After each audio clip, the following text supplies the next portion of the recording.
How to remove parental controls on your Roblox account. So first you want to open the browser and sign into your Roblox account. Now you want to click on the settings icon and go to settings. Then you want to go to parental controls right here. Now in here you should see the linked parents accounts. So that's the account that you will need to log into to basically remove the parental controls.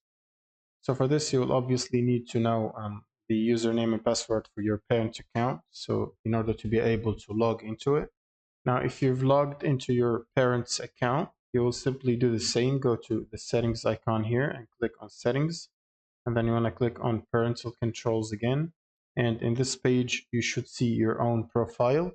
So you want to click on the edit button right here on the top.